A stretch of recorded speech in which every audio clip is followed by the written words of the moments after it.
Good hello afternoon అండి. అండి. Excise commissioner Harikiran గారా? మీరెవరండి? కమిషనర్ గారు గుడ్ ఆఫ్టర్నూన్. నేను గట్టు నరేష్ గౌడ్ మాట్లాడుతున్నా. గౌడ యువజన సంఘం రాష్ట్ర అధ్యక్షుని, యువజన సంఘాల జేఏసీ చైర్మన్.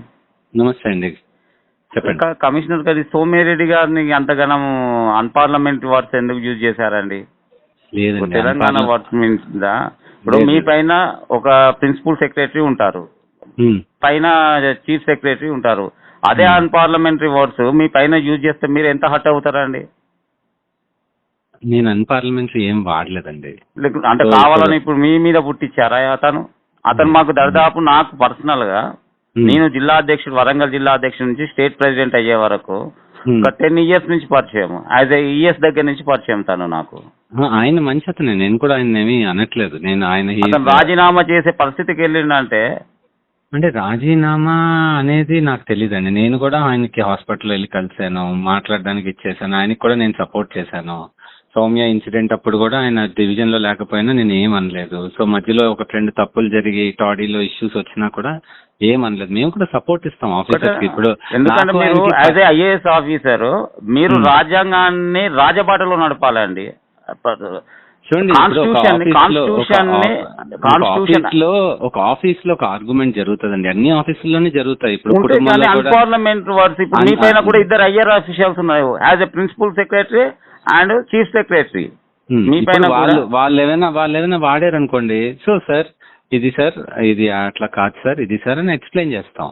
సో అన్పార్లమెంటరీ అయితే మీ ప్రిన్సిపల్ సెక్రటరీ గారు అండ్ చీఫ్ సెక్రటరీ గారు అయితే అన్పార్లమెంటరీ అయితే యూజ్ చేయరు కదా, పండబెట్టి తొక్కుతా.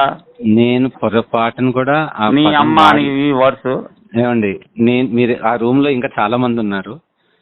దాంట్లో ఎస్టీ ఉన్నారు, ముగ్గురు ఆఫీసర్స్ ని తిట్టారంట మీరు. కాదండి, పండబెట్టి తొక్కుతా, నీ అమ్మ అని ఇట్లాంటి వర్డ్స్ వాడానో లేదో అందరికీ తెలుసు. దాంట్లో నేను ఒక్కడిని ఆయన ఉంటే మీరు పోనీ మా ఇద్దరిని తప్పు పట్టచ్చు. దాంట్లో ఇంకా 4-5 ఆఫీసర్స్ ఉన్నారు, డీసీ కరీంనగర్ ఉన్నారు. మీరు అడగండి, నీ అమ్మ పండబెట్టి తొక్కుతా అని అన్నారా అని అడగండి. పొరపాటును కూడా నేను ఆ పదాలు వాడలేదు. ఏంటి పనులు, వెదవ పనులు ఏంటి అని అన్నా. ఇంతకు మించి నేను ఏదైనా ఒక్క మాట ఎక్కువ మాట్లాడితే మీరు అడగండి. ఆయన కూడా ఆయన ప్రశ్న దీంట్లో ఆయన చెప్పాడు, నన్ను సారు వెధవ అన్నారు. నేను ఆయన వెధవ అని కూడా అనలేదు. ఏంటి ఈ పనులేంటి, వెధవ పనులేంటి అని అన్నారు. సో ఆయన ఇష్యూ చేసిన వీడియో దాంట్లోనే ఉంది, క్లియర్ గా ఉంది. నన్ను ఈ అన్పార్లమెంటరీ వర్డ్స్ యూజ్ చేశారు. 30 years సర్వీస్ లో నేను ఒక మాట పడలేదు.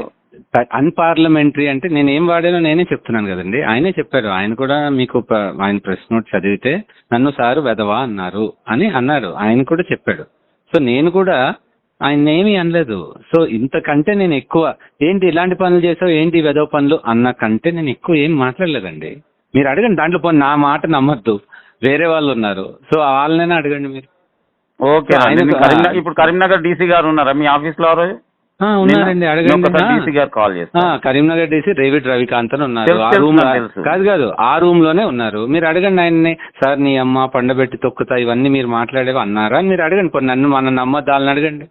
ఓకేనండి, నేను మాట్లాడతాను. మీరు అడిగి నాకు చెప్పండి. నేను చెప్పింది అబద్ధం అయితే మీరు ఖచ్చితంగా చెప్పండి. నేను చెప్పింది నిజమైతే మీరు నాకు కాల్ కూడా చేయక్కర్లేదు. మీరు జస్ట్ తెలుసుకుంటే చాలు. ఓకేనండి, థ్యాంక్ యూ.